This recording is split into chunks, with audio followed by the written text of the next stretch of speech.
You said that no community members had expressed any concern to you as of yet with the opening of 310 Division.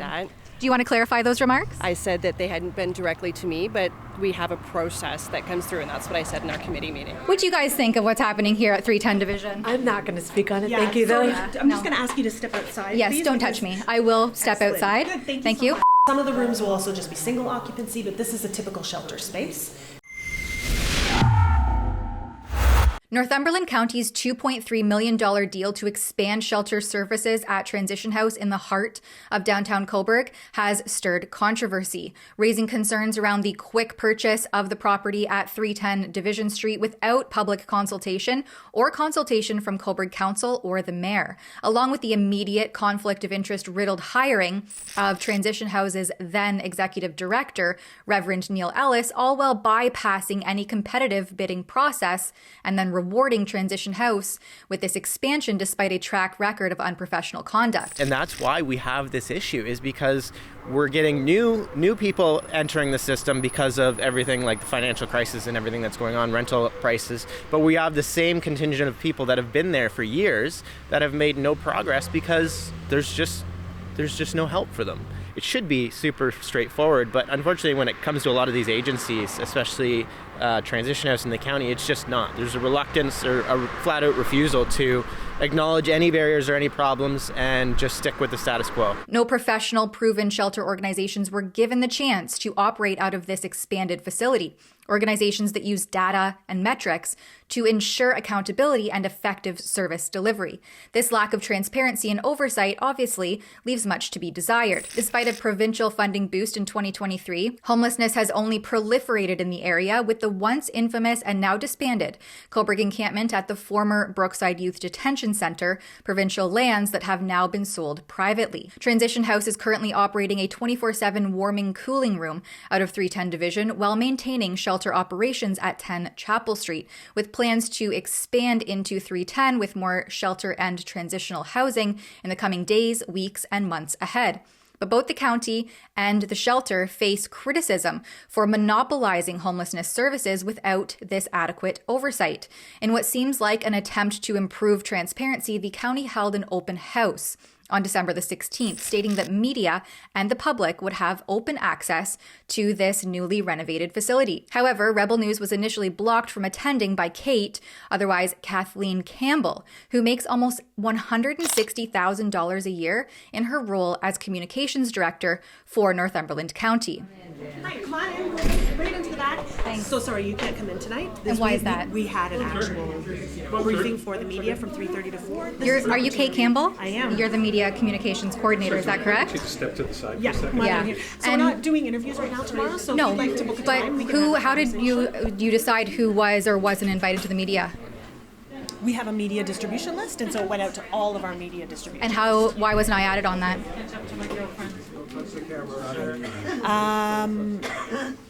We've never worked with you before. Well, you just responded to my media request last week very succinctly and kindly, so why wasn't I added to the list? You didn't ask to be added to the list? Did anyone let me know that I had to request to be added to a media contact list? Yes. Really? Yes. Somebody did say that to me, that I had to request to be added? No. You just said yes. Most of our media partners have asked to be added to the list. We wouldn't add you proactively, but if you are interested in being added to the list, we can have that. I mean, obviously, I'm interested in this report so we can do that. and what's happening here. Don't touch me. Do not touch me. Thank you very much. Obviously, I'm interested in this. What do you guys think of what's happening here at 310 Division? I'm not going to speak on it. Thank you, though. I'm just going to ask you to step outside. Yes, please, don't touch me. I will step Excellent. outside. Good, thank you so much. But I Thanks for sent a coming. media request to you last week, and you responded again very nicely. I did, yes, So I'm glad. why again didn't you extend an invitation, if that was the intention here, was to have a media hosting prior to Yeah, we this just sent event? it out to our media distribution list. But why wasn't I added in that? We just spoke as a media request last week. Yeah, you are new to the community, so if you'd like I'm to not be new. I'm a resident of Northumberland new County. to our media list. So if Okay. you'd like to be added, we can definitely have that conversation. I'm Yes, just gonna ask you to and step now you out. did state that this was open to media and everyone's included, right? So why aren't we now allowed when you come on. I sent a media request last week. We had a back and forth. You didn't respond to my follow-ups. This is an opportunity for me to have follow-ups now, Right, you can have and you're follow-ups excluding right me out here. from, no, I want to have follow-ups like everybody else This is an inside, opportunity and to you do that. intentionally didn't include me in the media. response. If you have questions, we'd be happy to answer them. I had follow-ups and you didn't answer them. We will answer them So right now. are you going to give me an interview now to answer Not them? right now, no, because When? we're doing a public open house right now. Yes, so and you invited the media and the public. we did. Yeah, and so if you would like to have some answers to questions that you have, get in touch with me. Happy to respond. I did, and for some reason, you didn't add me to your media request. And I think that seems a little bit coincidental that I do a bunch of reports on this building last week. You respond to my media requests. Then you decide to host this open, transparent community town hall. Yes. And as we show up, after you didn't include me to the media pre-event, and now you won't allow me in there to hear about this community happening and ask some questions. We'd be happy to answer your questions at any point in time. This is an open house for members of the public, not the media. So if you have questions, happy to answer them. The press release said everyone is included and invited, including the media. Yeah. So you did receive that press release? I received what you posted on Twitter, and nowhere in... It's called X now. On the Northumberland County X account, which I have pulled up here, there is a release that links to this page. Northumberland County Shelter good. Spaces at 310 Division opening soon. Join us Monday from 4 to 6 p.m. to walk through the newly renovated shelter spaces here at 310 Division. So it is Monday from 4 to 6 p.m. So we would be happy to And have then in the you come details, through at any point in and time. then If in you the wanna just get in touch details, with me, and then we will book a it meeting states with you. in here Okay? that So you have this can book a open meeting to the with me at public any and point in media, time. and nowhere And we'd in be here happy to answer does your it questions at state any point in that time. you have to Appreciate you sign being here up tonight, to be but a this is really member an of open the house media for the who public will to come come through and take a in look at the special shelter. But I think pre-media that holdings. you It's may very have- clear that this has been intentional to block media access that's critical We had many of what media you're come doing through here in earlier Northumberland tonight. County, because you didn't say anywhere on your press release that was what was required. So And if you would even like to be though added to our I'm media speaking, distribution even list, though I am I happy sent to you add media you. requests last week and you responded very nicely and succinctly, you didn't include me in this media precursor event. You never asked before, but we would be How happy am I supposed to add know you. that it's supposed to be happening? You didn't put it anywhere publicly. All media that are in Northumberland have known to ask us. Because you sent them the request. No, because in the past they have asked to be added to our media distribution list. So if you would like to be added to our media distribution list, we can have that conversation. And where could I have found out about that media distribution list prior to right now? It's a very common practice for media to get in touch with the public affairs offices of organizations to ask to be added to their media distribution list. So since you're in the media, I would anticipate you might be aware of that, and you can get in touch with me at any point in time to be asked. And since you responded to my media request last week, do you not think that you could have noted in there that was a requirement to attend an event that is supposed to be open to the public and media from 4 to 6 p.m., which is right now where we are here? Yes, so you can ask to be added to that list, and we would be happy to have that conversation with you. And are you going to be hosting another open house like this in order to attend that?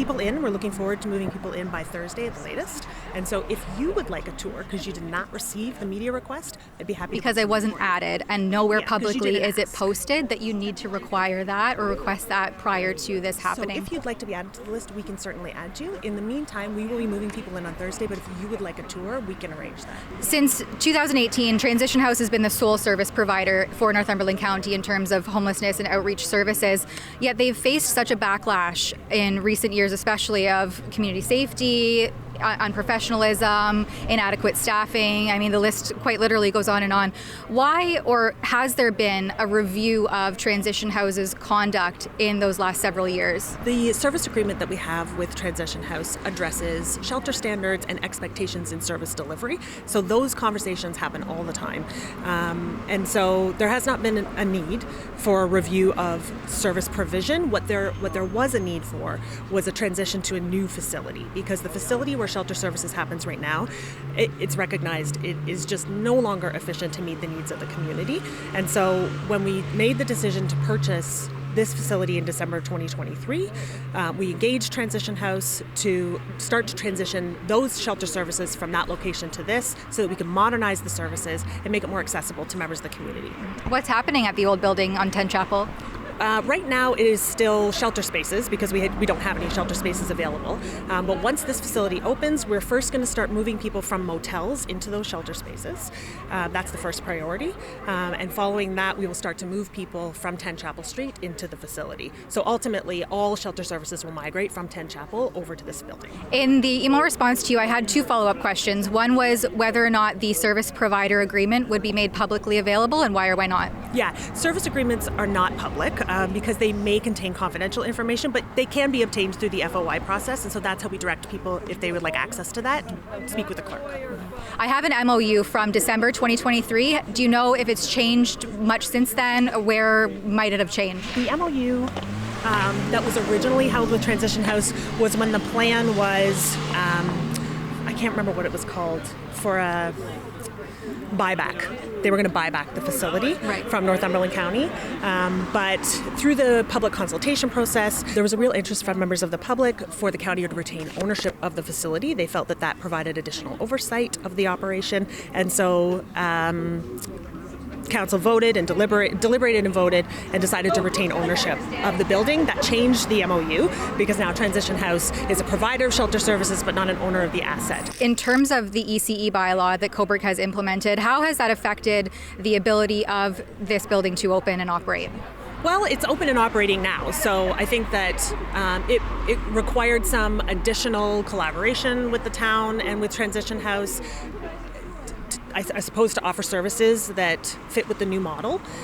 So that did take some time to work through, but we're really pleased that we now have occupancy of the facility and we are able to move people in. Mm-hmm. And looking to those 10 transitional units that will open in 2025, do you have a rough timeline other than the year? Yeah, I think our goal is very early in 2025 to start moving people into those spaces. The community concern is that people will have to walk through some of these lower tiered services in order to come and go between their transitional housing in a time that they're very vulnerable.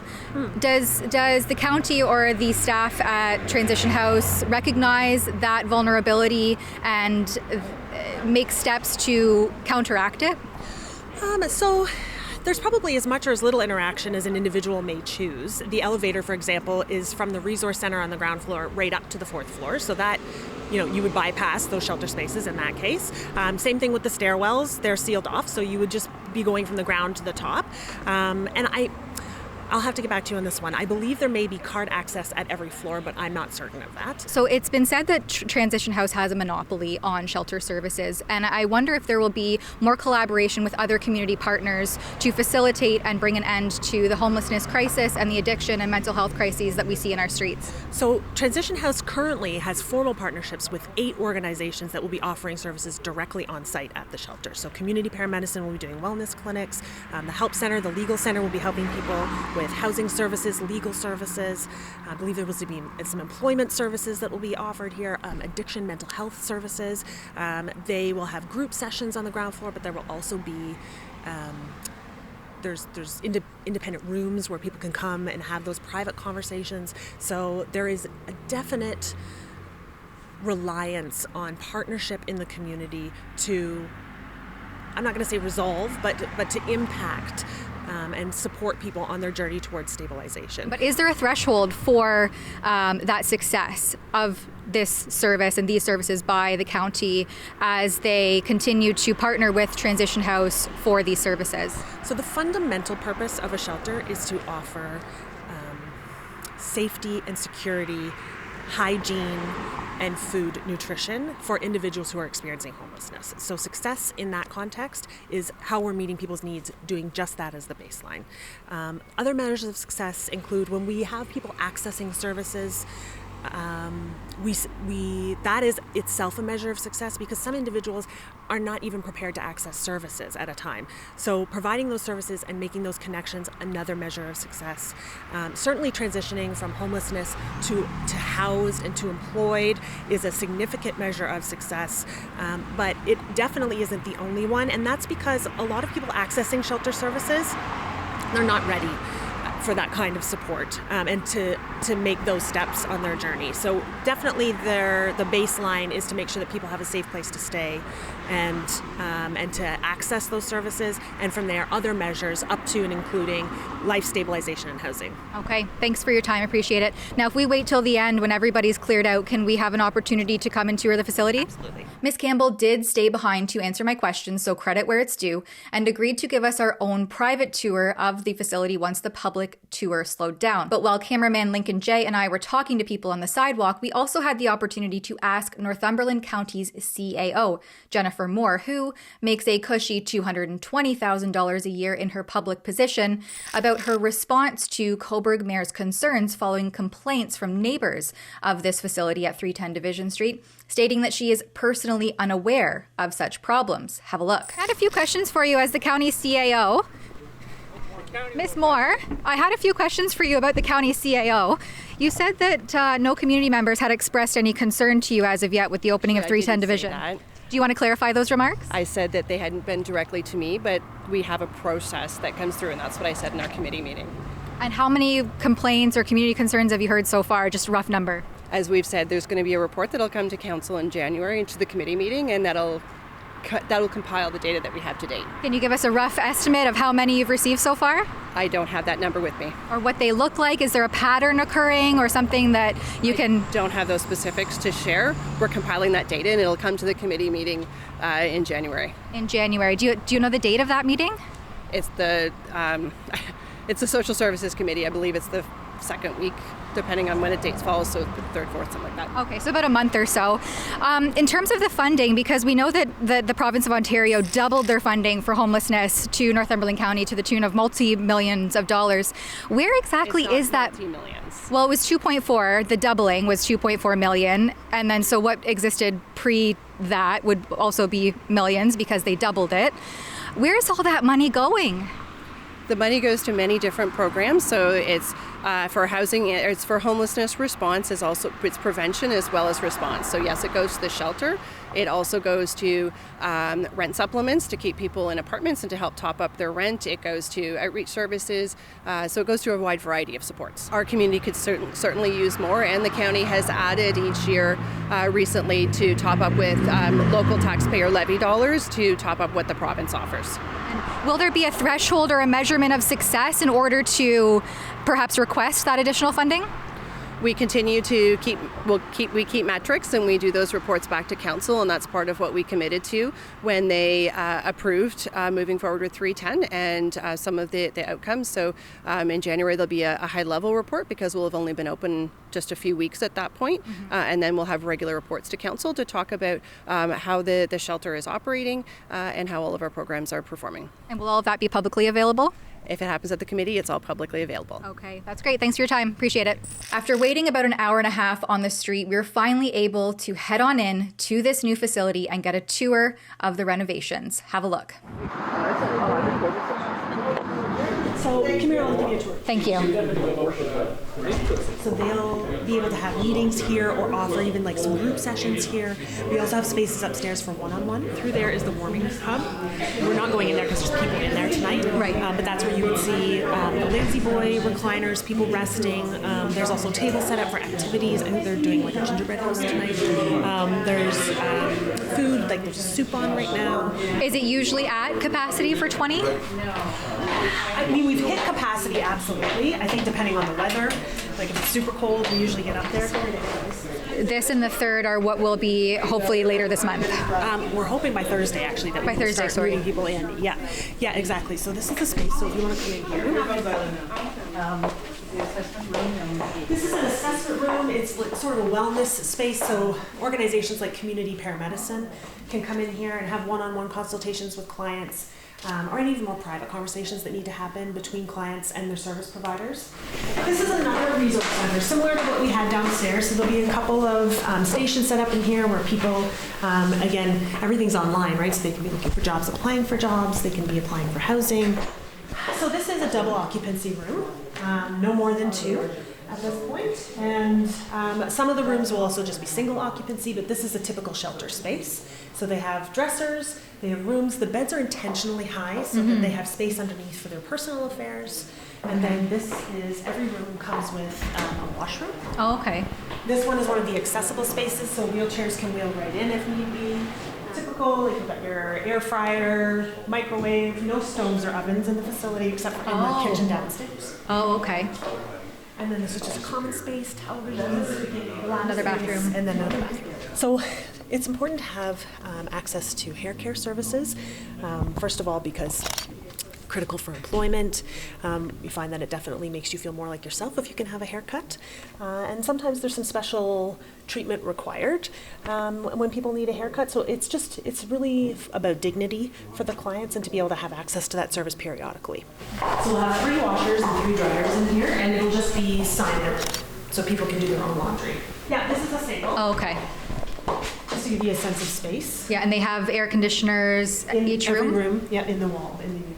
We did receive some funding from the province last year, and we've sort of allocated that in phases. First phase was to bring the building up to code, do a lot of the initial renovations to transition this into a shelter space. And then the second phase, one of the priority ways that we intend to spend that money is on heating and cooling systems. This is for people who are, like I said, ready to make that transition from homelessness to housed and just need a bit of extra support to help them on their journey to stabilization. So yes, they can accommodate couples. Some of the rooms will accommodate pets. Okay. So if they're going to start with dogs. And go to other support animals after that. The benefit of moving into 310 is that we can have more service provision on site. So we will have community mental health services from Northumberland Hills Hospital providing service here. Forecast Addiction Center will be providing services here. So at minimum, by entering the shelter system and having access to services, we hope that will contribute towards people's wellness. Mm-hmm. And so there's no immediate avenue where someone like that can seek oversight instead of being left on the street where they're potentially a danger not only to themselves but to others in the community. In terms of perhaps like inpatient mental health, is that what you mean? I'm not sure what I mean, but it just looks like there's not support for those high needs cases. I think there are definitely gaps in support that exist in the community, but I think support does exist. Could there be more? More funding would always be welcome. More programming is definitely required for the community. I think this is the first step in that direction. There are also, new initiatives coming through from the province that I think they're trying to pilot that marry up mental health and physical health and shelter services more closely. So we're waiting to see how that unfolds. So yes, are there gaps? No question. But we're hopeful that this is a step in the right direction. Okay. Thanks for your time. Appreciate it. Thanks. Appreciate it. Take care. You too. All right. Well, what started as us being prevented access to this supposed open house from 4 to 6 p.m. turned into our own private tour of the facility. And we had the opportunity to ask some very pointed questions to the Director of Communications, Kate Campbell. And we will see how the situation unfolds on the ground in the neighborhood of 310 Division Street with the shelter provider transition house in the days, weeks, months, and years ahead. For Rebel News, I'm Tamara Ugolini. The chaos and disorder that is unfolding on Canadian towns and streets is happening all across the country. If you'd like to get involved, sign our petition, and stay up to date on this kind of reporting, head on over to fixourcities.com. That's fixourcities.com.